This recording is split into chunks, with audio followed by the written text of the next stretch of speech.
देखनी चाहिए?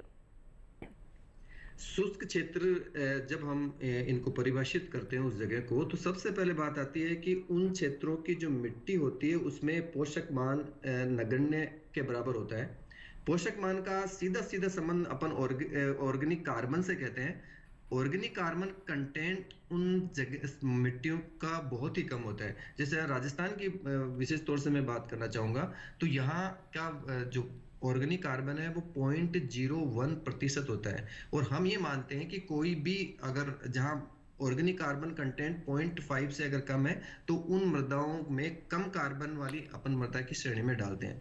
तो ऐसी जगह पर एक खेती करना, और वो भी फलदार वृक्षों की, एक चुनौती भरा कार्य तो है ही, लेकिन कई ऐसे तरीके हैं, कई ऐसी विधाएं हैं जिनको अपनाते हुए अपन उन क्षेत्रों में फलदार वृक्षों को आसानी से लगा सकते हैं। जैसे उदाहरण के तौर से इन क्षेत्रों के, जैसे मैं बात करता हूँ, बेर की बात करता हूँ, तो बेर की बहुतायत से खेती, जो क्योंकि उसमें मरुस्थलीय जो अडेप्टेशन है, अनुकूलन है, ऐसे फलों को, बेर है यहाँ का, खेजड़ी को भी अपन इस श्रेणी में डाल सकते हैं, केर है, पिल्लू है। तो ये देशज ऐसे पौधे हैं जिनमें इस तरह के गुण बाई वर्च्यू उसमें विद्यमान है।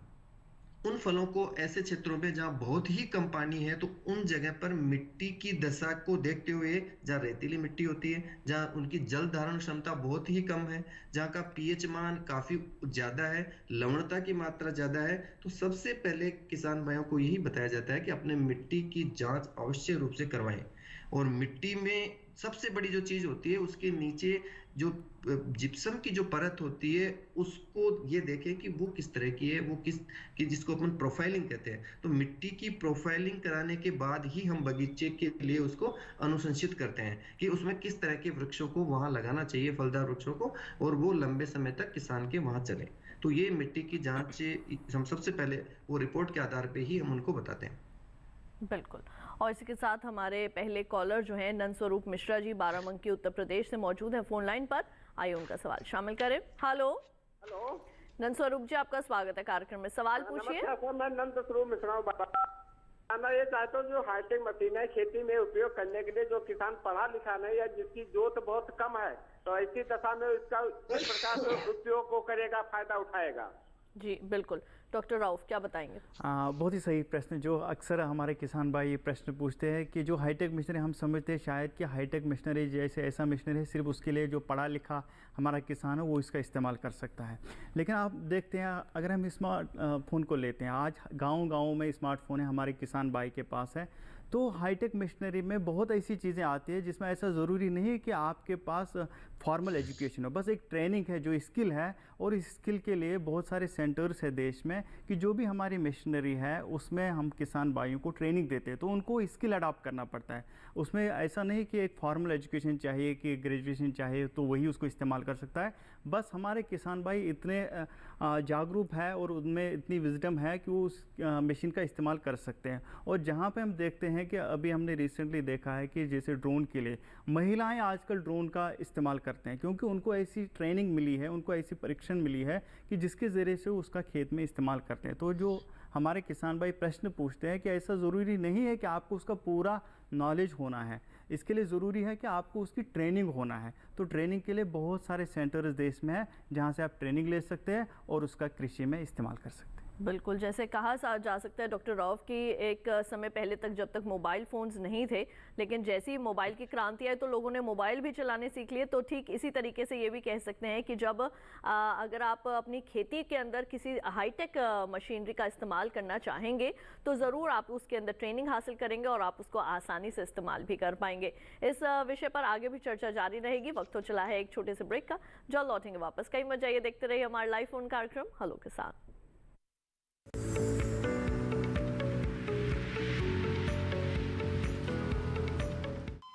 अरे सुन तो।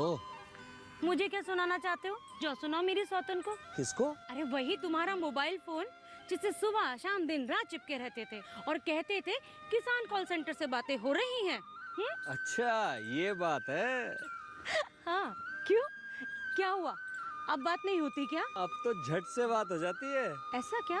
हाँ, अब तो ज्यादा लाइनें और खास तकनीक के कारण खेती के माहिरों से तुरंत बात हो जाती है। और अगर कभी लाइन व्यस्त हो तो अपनी समस्या फोन पर रिकॉर्ड करा दो, वहाँ से फोन आ जाता है और समस्या की हल का मैसेज भी आ जाता है। ये देखो आ गया। अरे वाह, इसका मतलब इंतजार की घड़ी अब खत्म। हाँ। तभी मैं सोचूं कि आजकल मुझ पर इतना प्यार क्यों आ रहा है।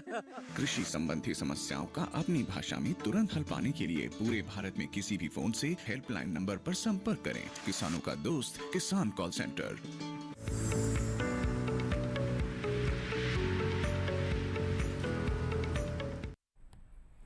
ब्रेक के बाद एक बार फिर आप सभी का स्वागत है हमारे लाइव फोन कार्यक्रम हेलो किसान में, जहां आज हम बात कर रहे हैं कि शुष्क क्षेत्रों या फिर बारानी क्षेत्रों में कैसे आप कर सकते हैं फलों की बागवानी और उसके साथ ही हाईटेक मशीनरी का कैसे इस्तेमाल कर सकते हैं अपने खेतों में। विषय से संबंधित कोई भी जानकारी लेना चाहते हैं, टोल फ्री नंबर, व्हाट्सएप या फिर ईमेल के जरिए आप हमारे साथ जल्दी से जल्दी जुड़कर अपने प्रश्न पूछ सकते हैं। हमारे अगले कॉलर इस वक्त फोन लाइन पर मौजूद है, आइए उनका सवाल शामिल करें। Hello hello hello, Mahesh Shetty ji, आपका बहुत बहुत स्वागत है कार्यक्रम में। आपने हमें महाराष्ट्र से फोन किया है, अपना सवाल पूछिए, क्या जानना चाहेंगे? हाँ नमस्कार मैडम जी। जी नमस्कार। हम टमाटर पे ड्रोन से स्प्रे कर सकते हैं और स्प्रे करते समय हमको दूसरी बीमारी है उसका भी पता चल सकता है। अपना प्रश्न एक बार फिर से दोहराएं। टमाटर के लिए हम ड्रोन से स्प्रे कर सकते ठीक है, हैं।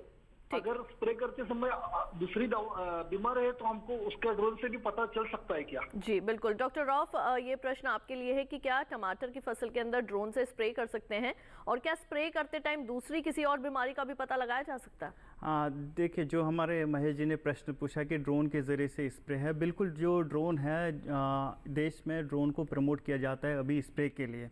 तो उसमें अगर आप देखेंगे प्रॉपर गाइडलाइंस है जिसको हम SOP भी बोलते हैं कि किस हाइट पे किस वे में उसका इस्तेमाल करना है। तो जो आपका पहला प्रश्न है कि जैसे टमाटर में कोई बीमारी लगी है तो जो आप केमिकल जो आप छिड़काव करते हैं नॉर्मल स्प्रे से, वो आप ड्रोन के ज़रिए से भी कर सकते हैं। रहा आपका दूसरा प्रश्न जो है कि उस बीमारी की जानकारी हम ले सकते हैं क्या?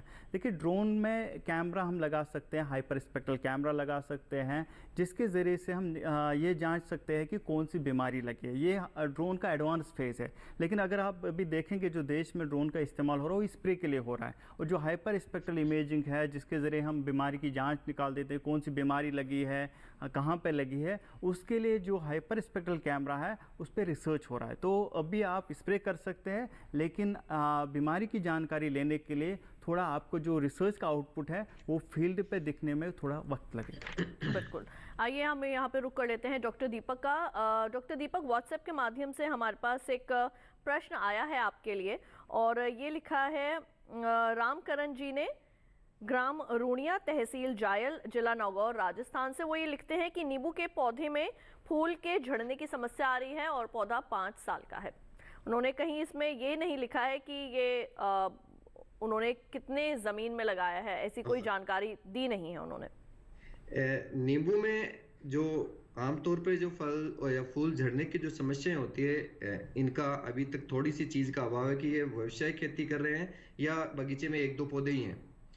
जहाँ मुख्य रूप से जहाँ घरों के पास जो अपन बागवानी करते हैं वहाँ 1-2 जो पौधे होते हैं वो उसमें लगातार उसमें पानी जाता रहता है, जो भी अपन नहाने धोने का पानी है या जो किचन का वेस्ट है वो पानी उसमें छोड़ दिया जाता है। तो उससे क्या होता है कि पौधे की बढ़वार तो बहुत अच्छी होती है, अगर सुप्तावस्था में नहीं जाएगा तो उसमें पुष्पन नहीं आएगा। पुष्पन के लिए स्ट्रेस में जाना जरूरी है। अगर जब तक पौधे को स्ट्रेस में नहीं जाएगा तो उसमें पुष्पन ढंग से नहीं आएगा।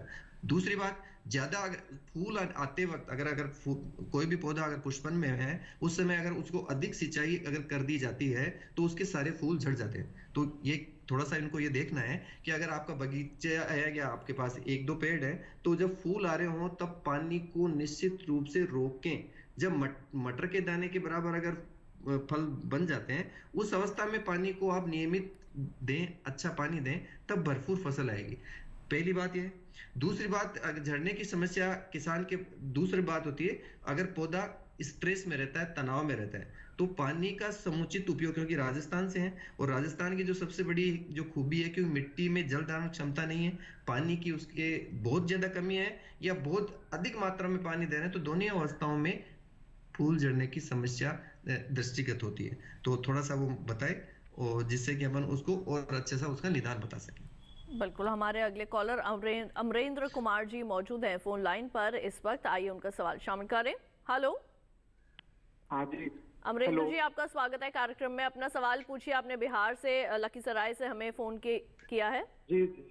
हाँ, हमारा सवाल ये है कि शुष्क क्षेत्र में हम जो करना चाहते हैं, इसकी खेत माने लगाना चाहते हैं, ये जो खाते हैं ना हम लोग ड्राई फ्रूट्स, खजूर जी, तो खजूर का हम लोगों को टिश्यू कल्चर का प्लांट जो आता है, सुनते हैं ब्रिटेन या कहाँ लंदन से आता है, ये कहाँ उपलब्ध होगा भारत में विश्वसनीय कोई जगह?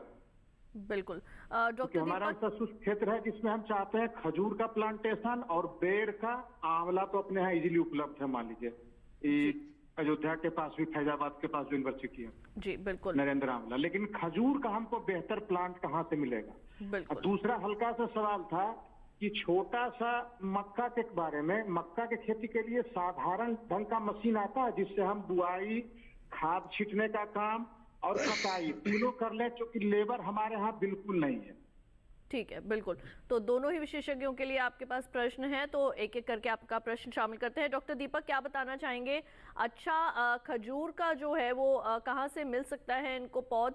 अगर हम बात करें टिश्यू कल्चर से ये करना चाहते हैं बिहार में, और इसके साथ ही साथ ये बेर के संबंध में भी जानकारी हासिल करना चाहते हैं। अमरिंदर कुमार जी को मैं ये बताना चाहूंगा कि खजूर के लिए जो सबसे बड़ी बाधा है उसकी व्यावसायिक खेती में, वो है बरसात। जब अगर क्योंकि इसका जो फूल आने का और फल बनने का जो समय होता है वो होता है जून जुलाई। जहां जून और जुलाई में जहां बरसात आती है, उन क्षेत्रों को अपन साधारण तौर से ये कहते हैं कि वो खजूर की खेती के लिए ज्यादा उपयुक्त नहीं है, क्योंकि वहां बरसात अगर गिरेगी तो उसके फल खराब होने की ज्यादा संभावना रहती है। दूसरी बात आती है, अगर फिर भी वो एक थोड़ा सा एक्सपेरिमेंट के तौर पे करना चाहते हैं, तो खजूर के जो पौधे आजकल टिश्यू कल्चर के हैं, और कुछ है जिनको अपन ऑफ शूट कहते हैं। ऑफ शूट के जो पौधे हैं, ये इसका सेंटर ऑफ एक्सीलेंस है, जो राजस्थान में सागरा भोज का जैसलमेर एक जगह है, वहाँ स्टेट गवर्नमेंट का बड़ा फार्म है जहाँ 15,000 पौधे खजूर के हैं। वो 1,500 रुपए में एक खजूर का ऑफ शूट खेती के लिए देते हैं किसानों को। उसकी रेट है 1,500 रुपए, लेकिन उसमें यही बात है कि उसका वजन वो 10 से 12 किलो एक ऑफ शूट का वजन होता है, तो वो वहां से प्राप्त कर सकते हैं।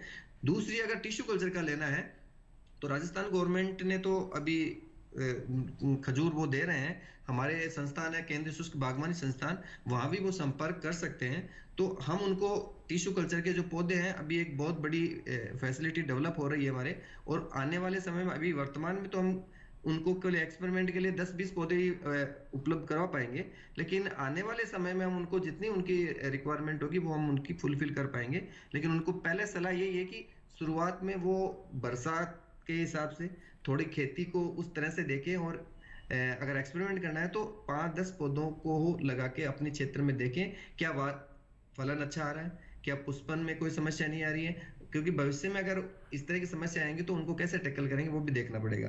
बेर के पौधे, जैसे वो बताया कि फैजाबाद से आंवले के ले रहे हैं, तो फैजाबाद में ही रिसर्च जगह है, वहाँ बेर के अच्छी किस्म के पौधे वहां से वो प्राप्त कर सकते हैं। बिल्कुल।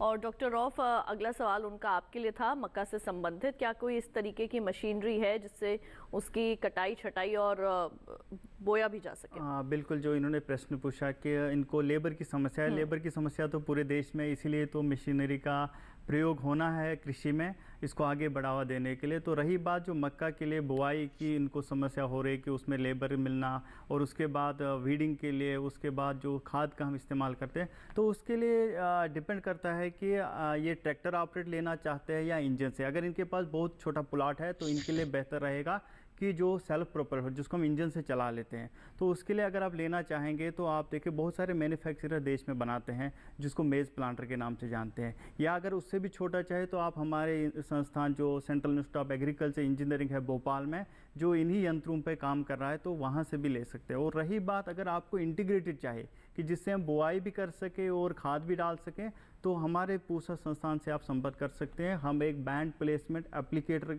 कम वीडर पे काम कर रहे हैं, तो उससे क्या होगा कि खाद भी हम डाल सकते हैं और उससे हम निराई गुड़ाई भी कर सकते हैं। बिल्कुल। और इसी के साथ डॉक्टर राउफ, आपसे मेरा एक प्रश्न यहाँ पर एक और भी रहेगा कि जब हम बात करते हैं, हमने रिपोर्ट में भी देखा कि बहुत सी महिलाएं भी जो है वो खेतों में काम करती हैं, तो ये जो नई हाईटेक जितने भी हमारे इक्विपमेंट्स की हम बात कर रहे हैं, महिलाओं के लिए किस तरीके से सहायक हो सकते हैं वो? देखिए, जब हम आधुनिक खेती की बात करते हैं तो आधुनिक खेती में हमको देखना पड़ेगा कि आधुनिक हम देश में पहले देखें जो खेती हो रही है उसमें महिलाएं ज़्यादातर हिस्सा ले रहे हैं। जब हम बात करते हैं देश की खेती की जो पहले ट्रेडिशनल वे में चल रहा था, तो जब हम आधुनिक खेती की बात करें तो जो भी हम हाईटेक मशीनरी लाएंगे कृषि में, उसमें ज़रूरी हमको ये देखना है कि ये जेंडर न्यूट्रल है। मतलब इसका है कि इसका महिलाएं भी और जो पुरुष भी वो सही तरीके से दोनों इस्तेमाल कर सकें। तो जो हाईटेक मशीनरी है, जैसे हम आजकल बात कर रहे हैं ड्राइवरलेस ट्रैक्टर की, तो ड्राइवरलेस ट्रैक्टर में चाहे महिला है चाहे पुरुष है, दोनों इस्तेमाल कर सकते हैं। हम बात करते हैं ड्रोन की। ड्रोन है कि उसको तो एक रिमोट कंट्रोल से चलाना है, जिसमें चाहे वो महिला हो चाहे वो पुरुष हो, दोनों इस्तेमाल कर सकते हैं। इसी तरह स्मार्टफोन के ज़रिए हम आजकल इरिगेशन को कंट्रोल करते हैं, जहाँ पे हम देखते हैं कि मोटर को ऑन करना है, ऑफ़ करना है, कब ऑन करना है, कब ऑफ करना है, पूरा मैसेज आता है मोबाइल पे। तो उसमें भी महिलाएं उसी वे में कर सकते हैं जैसे हमारे पुरुष कर सकते हैं। तो इवन कि हम बोल सकते हैं कि जो हाईटेक मशीनरी है इसमें दोनों बैलेंस्ड है। लेकिन जो हमारा पहला कृषि था, जो हम ट्रेडिशनल वे में थे, उसमें महिलाओं को बहुत दिक्कतें हो रही थी। जैसे ट्रैक्टर बना हुआ है, हमारे जो मेल पर्सन रहते थे वो इजी वे में उसको इस्तेमाल कर पाते थे, लेकिन महिलाएं उसको नहीं चला पाती क्योंकि उसका डिज़ाइन ही ऐसा रहता था कि वो बैलेंस्ड नहीं रहता था। लेकिन हाईटेक में दोनों वे में कर सकते हैं। बिल्कुल। हमारे अगले कॉलर इस वक्त हापुड़ से मौजूद हैं फोन लाइन पर, आइए उनका सवाल शामिल करें।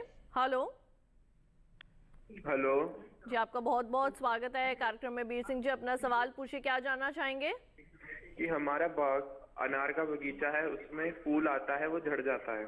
जी, आप हमारे साथ फोन लाइन पर बने रहें। डॉक्टर दीपक, आप इनसे कोई सवाल करना चाहेंगे? हाँ, फूल देखो, जो अनार की बात करते हैं, हमारा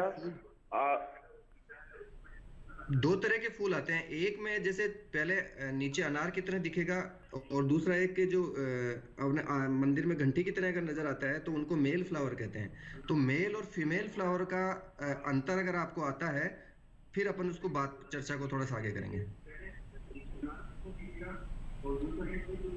हेलो जी, फोन लाइन जो है वो उनकी कट गई है। अच्छा, मैं इसमें यही बताना चाह रहा था उनको कि इसमें मेल और फीमेल फ्लावर जो दोनों होते हैं, तो मेल फ्लावर का काम केवल पॉलिनेशन का होता है, उसके बाद उसको झड़ना होता है, उसमें कोई भी फल का फलन नहीं होगा। और फीमेल फ्लावर है वो पहले नीचे बेस उसका थोड़ा सा बड़ा होता है अनार की तरह, और उसके ऊपर वो फूल जैसा स्ट्रक्चर होता है, उन्हीं पे ही केवल अनार लगेंगे। तो जैसे ही तापमान की थोड़ी सी बढ़ोतरी होती है, जहाँ 35 से ज्यादा तापमान आसपास रहता है, तो मेल फ्लावर्स ज्यादा बनते हैं। तो हो सकता है उनके मेल फ्लावर ज्यादा बन रहे हो, तो उनको डरना नहीं है मेल फ्लावर का, तो वो झड़ेंगे ही। तो फीमेल फ्लावर अगर झड़ रहे हैं तो अपन को थोड़ा सा केयर करना है। उसके लिए अपन को वही है, पौधे को स्ट्रेस में न रखते हुए समुचित पानी का वो प्रबंधन अगर करते हैं तो उनके फल का ठहराव अच्छा बैठेगा। बिल्कुल। और इसी के साथ कार्यक्रम में वक्त हो चला है एक और छोटे से ब्रेक का। जल्द लौटेंगे वापस, कहीं मत जाइए, देखते रहिए लाइव फोन कार्यक्रम हेलो किसान।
आपके अपने फोन इन कार्यक्रम स्वस्थ किसान में हर शनिवार शाम 6 से 7 बजे सिर्फ डीडी किसान पर।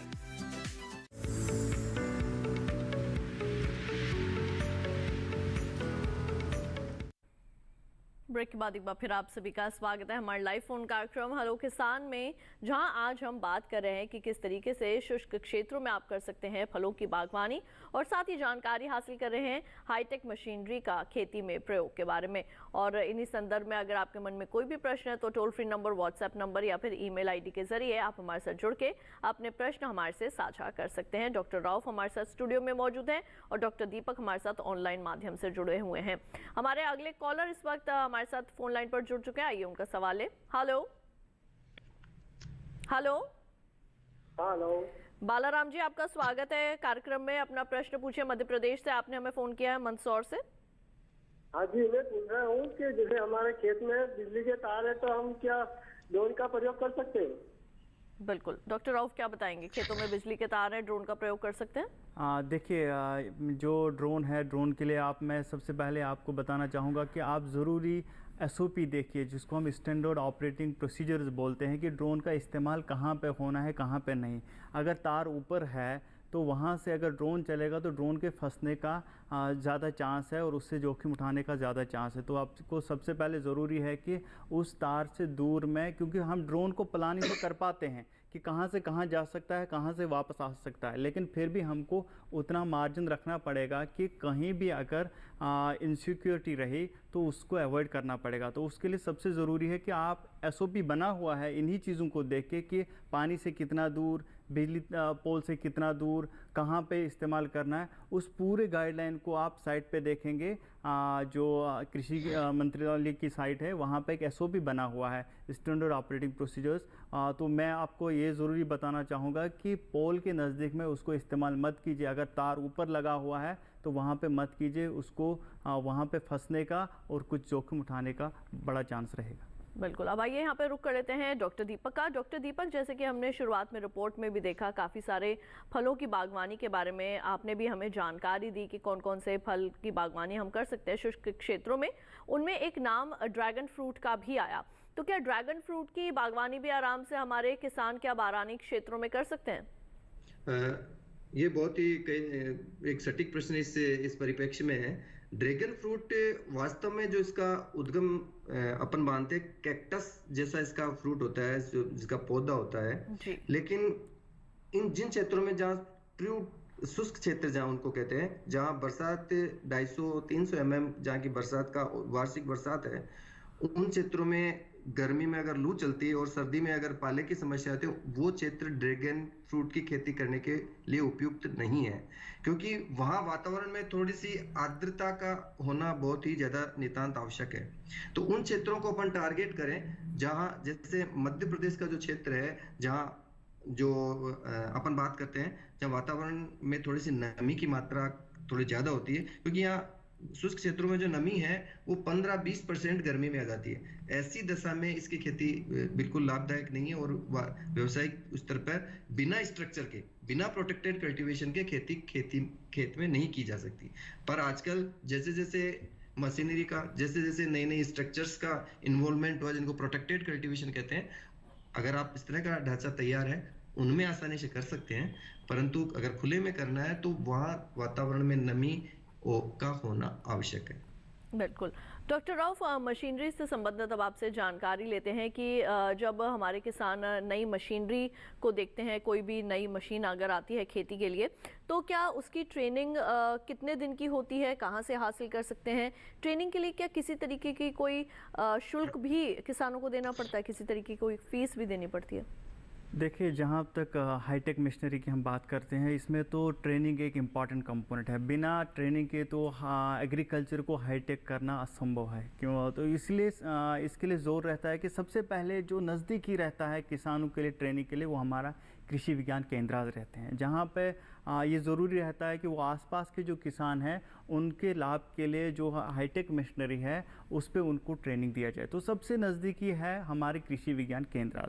उसके साथ साथ जो हमारे ICAR के इंस्टीट्यूट्स हैं, चाहे वो CI भोपाल हो या बाकी संस्थान हो, उसमें भी एक ट्रेनिंग प्रोग्राम चलता है स्पेशल कुछ फार्मर्स के लिए, कुछ ट्रैक्टर ड्राइवर्स के लिए, कुछ ड्रोन ऑपरेटर्स के लिए। तो डिपेंड करता है कि किस टाइप की हाईटेक मशीनरी। जैसे ड्रोन के लिए एक स्पेशल अलग से प्रोग्राम चलता है। अभी आपने देखा होगा कि महिलाओं के लिए भी एक स्पेशल प्रोग्राम चल रहा है जहां पे उनको ट्रेनिंग लेना बहुत ज़रूरी है। तो जो हाईटेक मशीनरी है, सबसे पहले आपको ज़रूरी है कि नज़दीकी जो KVK है उससे संपर्क करें। वो आपको बता सकते हैं कि ये ट्रेनिंग आपको नज़दीक में कहाँ से मिल सकती है।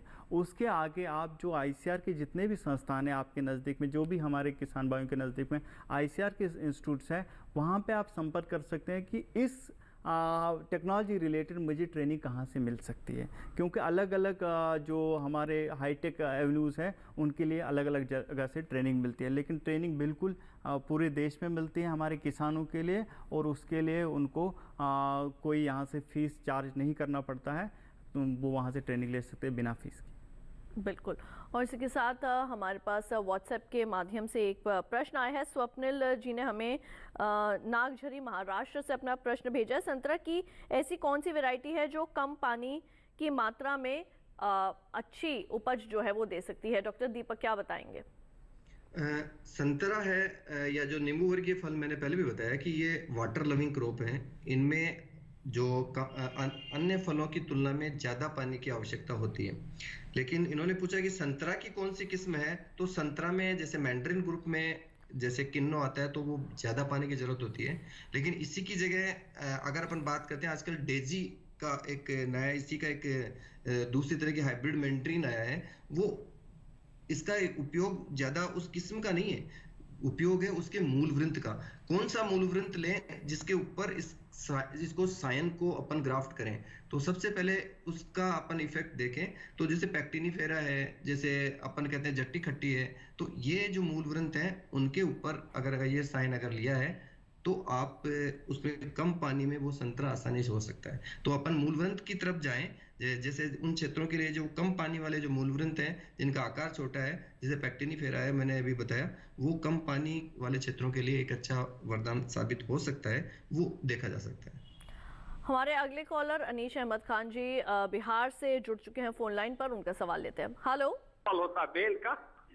हेलो, हाँ जी, आपका बहुत बहुत स्वागत है कार्यक्रम में। अपना सवाल पूछिए अनीश जी। अच्छा जी, बेल जो है, बेल जो पेड़ हमारे पास 2 हैं, वो फल अच्छे से नहीं लगते हैं वो। ठीक है जी, बेल नहीं लगता। बेल, ठीक है। बेर के बारे में आप जानकारी लेना चाहते हैं, डॉक्टर दीपक क्या बताएंगे? ये बेल पत्र के बारे में बात करना चाह रहे हैं। बेल पत्र का जो बात आती है, इनके 2 पेड़ हैं लेकिन उनका किस्म का उनको पता नहीं है। 2 तरह के अपन जब भी बात करते हैं, एक तो होता है जो बीजू पौधा होता है, दूसरा कोई अच्छी जो सुधरी हुई किस्म का पौधा होता है। तो किस्म की तो अपन बता सकते हैं कि इनमें जो फल किस तरह का आएगा, कैसा आएगा, क्योंकि उनके गुण मात्र पौधे के समान होते हैं। लेकिन अगर बीजू पौधा है तो कई बार वो अच्छा भी हो सकता है और कई बार वो देर से, या उनकी फलन की किस तरह का उसका फलन का बिहेवियर होगा उसकी कोई गारंटी नहीं होती। तो मुझे लगता है कि अनिश जी के पास जो बेल है वो बीजू पौधा है, और जो दो ही उनके पास वृक्ष हैं, तो उनमें थोड़ा सा ये ध्यान रखें, क्योंकि इसमें जो फूल आता है वो अप्रैल मई के समय आता है, तो पानी थोड़ा सा ध्यान रखें।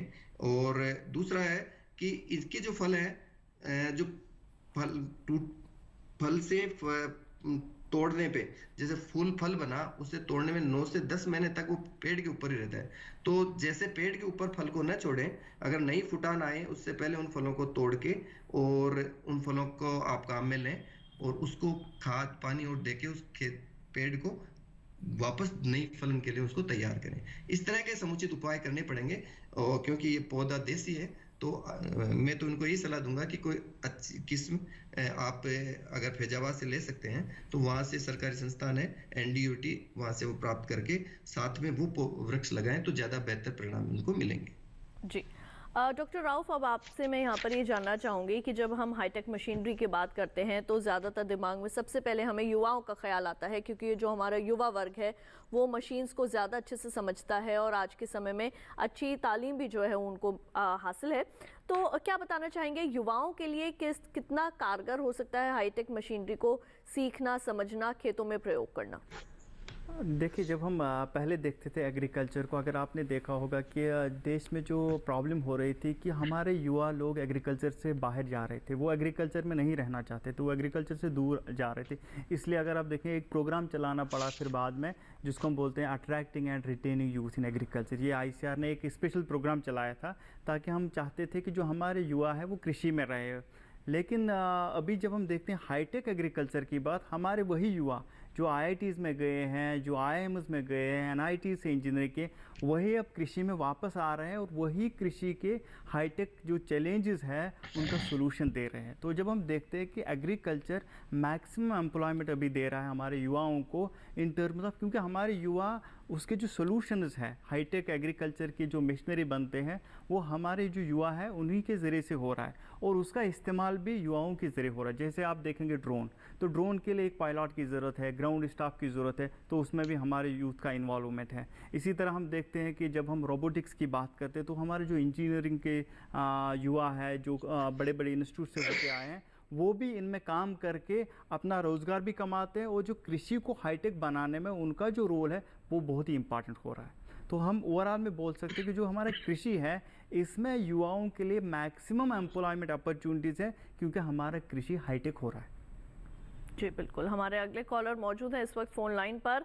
अरुण जी छत्तीसगढ़ से, उनका सवाल लेते हैं। Hello hello hello Arun ji, आपका स्वागत है कार्यक्रम में। अपना सवाल पूछिए। छत्तीसगढ़ से आपने हमें फ़ोन किया है, बिलासपुर से, क्या जानना चाहते हैं?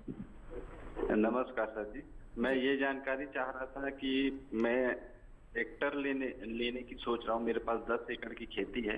ट्रैक्टर और ड्रोन में गवर्नमेंट की क्या सब्सिडी है, क्या स्कीम है, उसके बारे में जानकारी मुझे चाहिए थी।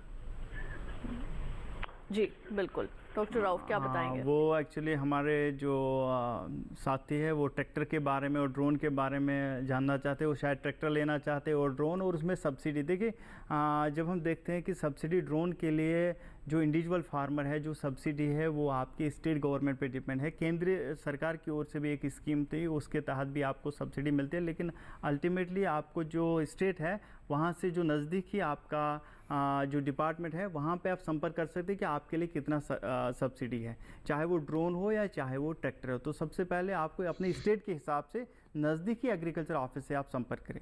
बिल्कुल, और इसी के साथ हमारे पास व्हाट्सएप के ज़रिए भी कुछ प्रश्न आ रहे हैं। यहाँ पर सुरेश कुमार जी ने झुंझुनू राजस्थान से हमें प्रश्न भेजा है। डॉक्टर दीपक, ये आपके लिए है। वो ये कहते हैं कि क्या मैं झुंझुनू राजस्थान में खजूर और ड्रैगन फ्रूट के बगीचे लगा सकता हूँ, और इसके पौधे कहाँ से मिलेंगे? ये राजस्थान से ही है और खजूर के लिए काफ़ी इंटरेस्टेड है।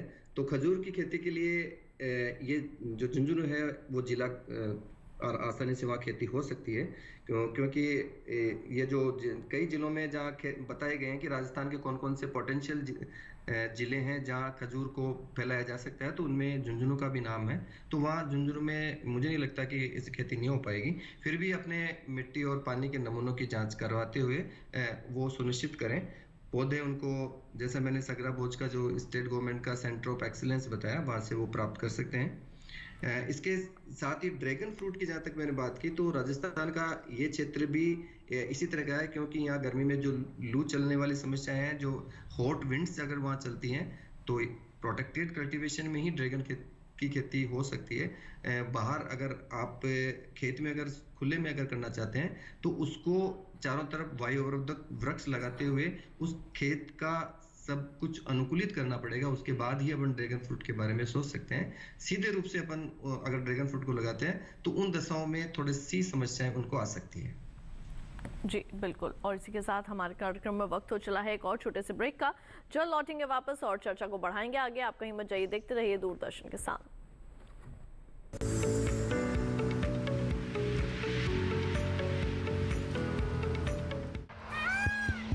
सुनिए सुनिए सुनिए, आपके गांव में फिर सजेगा प्रश्न मंच। आपके गांव में फिर सजेगा प्रश्न मंच।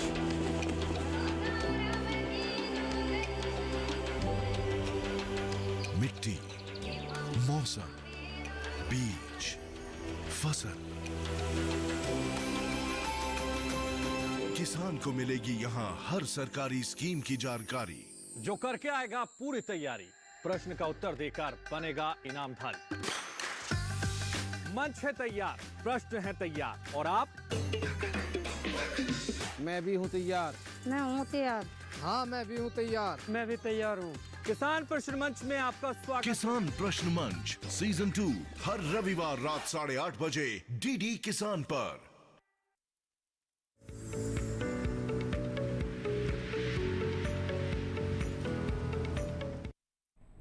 ब्रेक के बाद एक बार फिर आप सभी का स्वागत है हमारे लाइव फोन कार्यक्रम हेलो किसान में, जहां आज हम बात कर रहे हैं कि किस तरीके से शुष्क क्षेत्रों में आप कर सकते हैं फलों की बागवानी और कैसे हाईटेक मशीनरी का इस्तेमाल कर सकते हैं आप अपने खेतों में और खेती को बना सकते हैं और भी आसान और उपयोगी। इसके संदर्भ में कोई भी जानकारी हासिल करना चाहते हैं तो आप हमें फ़ोन कर सकते हैं हमारे टोल फ्री नंबर्स पर, या फिर व्हाट्सएप के जरिए भी आप हमारे साथ जुड़ सकते हैं। 8800520717 है हमारा व्हाट्सएप का नंबर। अभी भी कार्यक्रम के अंदर समय है, आप जल्दी से अपने प्रश्न हमें भेज सकते हैं। यहाँ पर एक प्रश्न हमें व्हाट्सएप के जरिए आया है और झुंझुनू राजस्थान से महेंद्र सिंह ढाका जी ने पूछा है। डॉक्टर दीपक, ये भी प्रश्न आपके लिए ही है। वो ये कहते हैं कि खजूर की खेती करना चाहते हैं, कौन सी अच्छी किस्म जो है वो उपयुक्त रहेगी? खजूर की खेती के लिए जो राजस्थान के लिए अनुशंसित जो किस्में हैं उनमें अगर वो पिंड के लिए करना चाहते हैं तो इसके लिए बरही या धमास है, वो उचित किस्म में जा सकते हैं। अगर वो लाल फल वालों किस्म के लिए करना चाहते हैं तो खुनेजी है, और अगर वो छुआरा बनाना है तो उसके लिए सबसे उपयुक्त जो किस्म है वो है मेडजूल। तो उनको किस पे उनका रुचि है उसके हिसाब से वो किस्म का चुनाव कर सकते हैं। बिल्कुल। और यहाँ पर आइए डॉक्टर राउफ, अब आपका यहाँ पर रुक कर लेते हैं। जब हम बात करते हैं हाईटेक मशीनरी की तो ये किस तरीके से हमारे किसानों के लिए लाभकारी हो सकती है? कितना समय जितना हमारे किसान खेतों में लगाते हैं, मेहनत करते हैं, मशीनरी के उपयोग से कितना समय बचा सकते हैं अपना? देखिए, जब हम हाईटेक मशीनरी की बात करते हैं या हाईटेक एग्रीकल्चर की बात करते हैं कि हाईटेक एग्रीकल्चर का पहले पर्पस हमको समझना पड़ेगा कि क्यों हमको एग्रीकल्चर को हाईटेक करना ज़रूरी है। आप देखते हैं कि जो हमारा एग्रीकल्चर पहले चल रहा है उसमें कितना लेबर इस्तेमाल हो रहा है, उसमें कितना सीड इस्तेमाल हो रहा है, उसमें कितना फर्टिलाइज़र इस्तेमाल हो रहा है, उसमें कितनी मेहनत लग रही है, उसमें कितना वक्त लग रहा है। तो इन सब चीज़ों को देख के हाईटेक एग्रीकल्चर का कंसेप्ट आया है। तो इसका हाईटेक एग्रीकल्चर का मेन मुद्दा मकसद यही है कि हम एग्रीकल्चर को ऐसे करें कि जिसमें इनपुट का बहुत कम इस्तेमाल हो, जिसमें वक्त कम लगे, लागत कम लगे, और जिसमें सही जगह पे सही मात्रा में सही तरीके से हम इनपुट्स का इस्तेमाल कर सकें। तो जब हम अभी हमारे साथी बात कर रहे थे कि बहुत सारे एरियाज़ में है कि हम ये फल नहीं लगा सकते, तो क्योंकि वहाँ का क्लाइमेट ऐसा नहीं है इसलिए नहीं लगा सकते। तो हम बात करते हैं हाईटेक प्रोटेक्टेड कल्टीवेशन की, जहाँ हम देख सकते हैं कि जहाँ हम टेम्परेचर को मॉनिटर कर सकते हैं, जहाँ हम उतना टेम्परेचर दे सकते हैं, ह्यूमिडिटी को कंट्रोल कर सकते हैं, शेड को कंट्रोल कर सकते हैं। तो जहाँ पे कोई चीज़ लगाना असंभव है उसी को हाईटेक एग्रीकल्चर संभव कर देता है।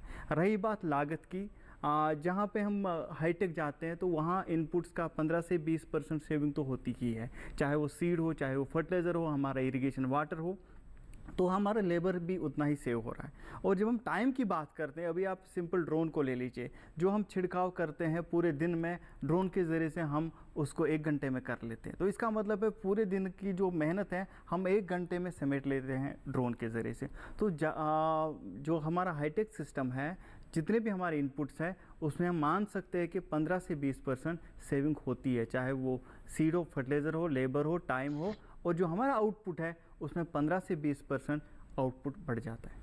बिल्कुल। और अब आइए एक बार चलते चलते और एक बार रुक कर लेते हैं डॉक्टर दीपक का। डॉक्टर दीपक, अब आपसे संक्षेप में जानना चाहेंगे कि ये जो हमारे शुष्क क्षेत्र हैं या बारानी क्षेत्र हैं, यहाँ पर अगर हमारे किसान फलों की बागवानी करते हैं तो किस तरीके से आर्थिक लाभ जो है वो कमा सकते हैं, क्या बताएंगे?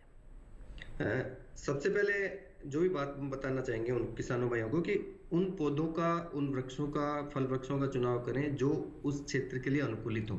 अनुकूलित की जैसे उनकी जैसे शुष्क क्षेत्र हैं तो उन पौधों को प्राथमिकता दें जिनकी जल मांग कम हो, या वो पौधे ऐसी समय पे सुसुप्तावस्था में जाएं जब सबसे ज्यादा पानी की आवश्यकता हो। जैसे बेर में सबसे ज्यादा किसी भी पौधे को पानी की आवश्यकता होती है गर्मी में, तो गर्मी में ये पौधा अपनी पत्तियां को गिरा देता है और पौधा सुसुप्तावस्था में चला जाता है। तो इसलिए बेर उनके लिए अनुकूलित फसल है। दूसरा अनुकूलन उन पौधों को चाहिए जिनकी डीप रूट सिस्टम हो। तीसरा अनुकूलन चाहिए जो उच्च लवणता को सहनशील करने वाला हो, क्योंकि ऐसे क्षेत्र हैं जहां लवण की मात्रा ज्यादा होती है उस क्षेत्रों में, जैसे खजूर है, जहाँ पानी कैसा भी दो लेकिन पानी अगर उनको थोड़ा मिलता है तो वहाँ खजूर की खेती, तो इन क्षेत्रों में खजूर की खेती को भी हम टारगेट कर सकते हैं। तीसरा है जहाँ पुष्पन और फलन, जहाँ फूल और फल ऐसे समय में आए जब पानी की या वातावरण में एक अच्छा वातावरण या अच्छा मौसम उस पौधे की बढ़वार के लिए मिले। जैसे अनार है, तो अनार में जो फूल आने का समय जब पानी की उपलब्धता जब ज्यादा होती है उस कंडीशन में आता है, 3 बार बाहर आती है, तो बाहर की तरह उनको अपन रेगुलेट कर सकते हैं। तो उन फसलों को अपन चुनाव करें, और चुनाव करने के साथ साथ ही पानी और मिट्टी के नमूनों की जांच करते हुए खेती की तरफ अगर बढ़ता है तो वो किसान निश्चित तौर पे वो उस क्षेत्र से वो उस जगह से वो अच्छा मुनाफा कमा सकता है। बिल्कुल। और इसी के साथ डॉक्टर दीपक, आपका बहुत बहुत धन्यवाद, आप हमारे साथ जुड़े और इतनी अहम जानकारी विषय से संबंधित दी, उसके लिए शुक्रिया। और डॉक्टर राव, चलते चलते आपसे भी बहुत ही संक्षेप में जानना चाहेंगे, ये जो हाईटेक मशीनरी है इसका किस तरीके से लाभ जो है वो हमारे किसान ले सकते हैं? देखिए, जो हमारे किसान भाई है, जो जहाँ पे भी आप खेती कर रहे हैं, आप जानते हैं कि कितना लेबर की आपको ज़रूरत महसूस होती है और आजकल लेबर नहीं मिल रहा है। तो सबसे पहले आप ज़रूरी है कि जो बुआई आप करते हैं उसमें पहले मशीनरी का उपयोग कीजिए, ताकि जो आपका सीड है उसमें बचे। तो उसके बाद जो आपकी वीडिंग है, निराई गुड़ाई जो आप करते हैं, उसके लिए बहुत सारे वीडर्स आते हैं, एडवांस वीडर्स आते हैं जिनका आप इस्तेमाल कर सकते हैं। और उसके साथ साथ रही बात फिर स्प्रे की, तो स्प्रे के लिए आप ड्रोन का इस्तेमाल करिए।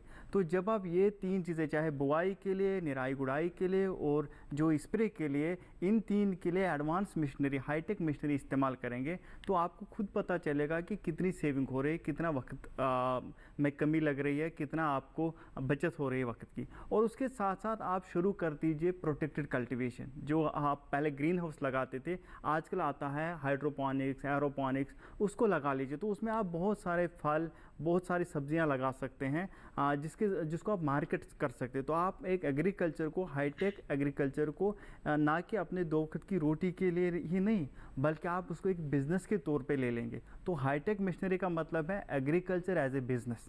जी बिल्कुल। और इसी के साथ डॉक्टर राव, आपका भी बहुत बहुत शुक्रिया, आप हमारे स्टूडियो में आए और इतनी अच्छी जानकारी हमारे दर्शकों तक पहुँचाई, उसके लिए धन्यवाद। धन्यवाद। तो किसान भाइयों बहनों, हमने आज के कार्यक्रम में 2 बहुत ही अहम विषय पर जानकारी हासिल की। एक तो हमने ये जाना कि शुष्क क्षेत्रों में कौन कौन से ऐसे फल हैं जिनकी बागवानी आसानी से की जा सकती है, और साथ ही हाईटेक मशीनरी का प्रयोग कैसे आप खेती में आसानी से करके अपना समय भी बचा सकते हैं और अपना श्रम भी जो है वो बचा सकते हैं। ये तमाम जानकारी अपने आज के कार्यक्रम में हमने हासिल करी। अब आइए आपको बता दें हमारे अगले हेलो किसान कार्यक्रम के क्या विषय रहने वाले हैं। तो अगली बार अपने हेलो किसान कार्यक्रम में हम बात करेंगे ग्रीष्मकालीन मूंग व उड़द की बुवाई के बारे में, और साथ ही बात होगी किसान उत्पादक संगठन की। इन दोनों ही विषयों के संबंध में अगर आप अपने कोई प्रश्न पहले से हमें भेजना चाहते हैं तो आप हमें ईमेल कर सकते हैं। हमारा ईमेल आईडी है hellokisan2015@gmail.com। या फिर अगर आप अपने प्रश्न हमें रिकॉर्ड करवाना चाहते हैं तो हमारे टोल फ्री नंबर हैं 1800-113060। ये दूरदर्शन किसान का कॉल सेंटर नंबर सोमवार से शनिवार सुबह 6 बजे से रात 10 बजे तक आपके लिए उपलब्ध रहता है। और अगर आप हमारे कार्यक्रम को दोबारा से देखना चाहते हैं, तमाम जानकारियां हासिल करना चाहते हैं, तो टीवी स्क्रीन पर दिखाए जा रहे इस QR कोड को स्कैन कीजिए। इससे सीधे आप हमारे YouTube चैनल पर चले जाएंगे। वहां जाकर भी आप एक बार फिर से देख सकते हैं हमारा ये हेलो किसान कार्यक्रम। तो हमारे आज के कार्यक्रम में केवल इतना ही। मुझे दीजिए इजाजत, आप देखते रहिए दूरदर्शन किसान। नमस्कार।